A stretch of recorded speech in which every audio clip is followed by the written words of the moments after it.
aroortii hore subaxnimadii axadda ayay iyaga qabriga yimaadeen iyaga oo wada dhir udgoon oo ay soo diyaariyeen.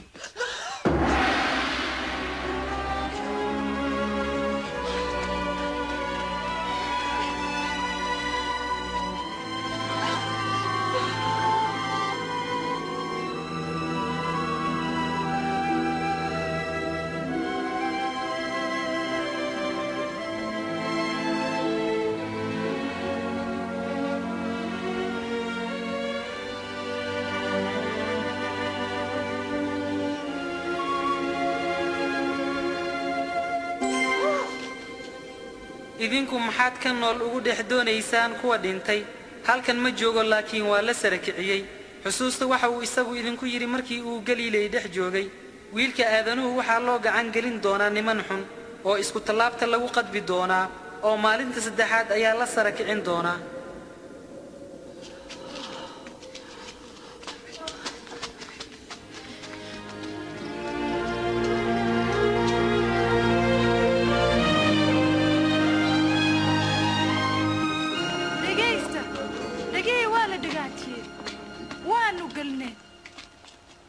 ربينا ما أولي يا جيتك ربك ولا قاتي ولا بقى مين أنا مقد ملقيا إفيا سيدا قرحدا أو حين غير هذين ما حاكنا الأول حراسان كوا دينتي وارون نعم نجا هالكاس بيتشوجين إذن كنت جالس أركع قبرك ومدنا ربيين والقاتي بترسو نعامنا نجا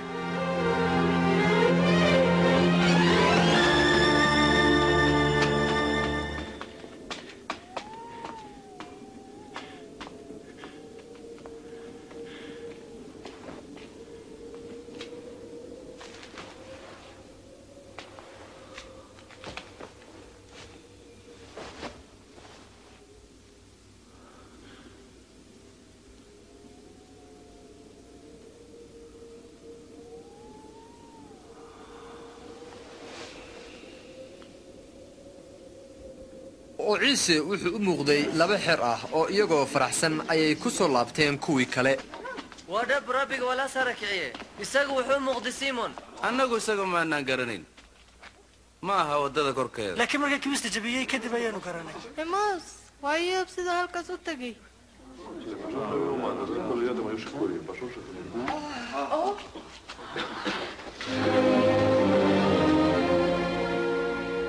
nabadi haydin la jirto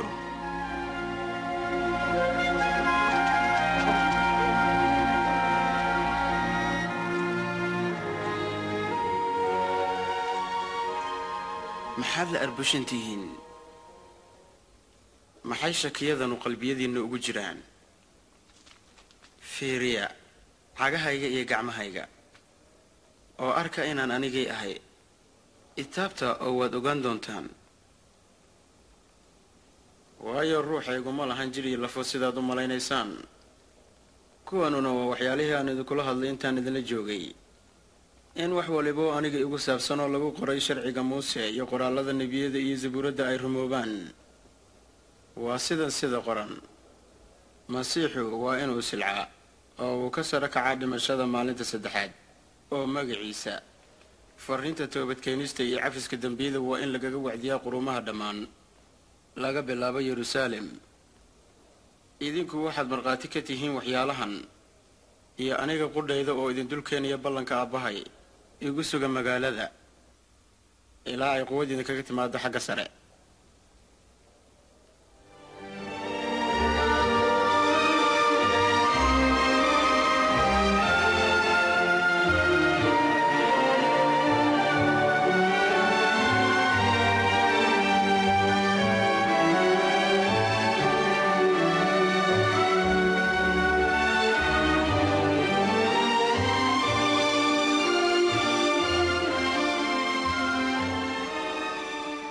haydin barakeeyo oo haydin ilaaliyo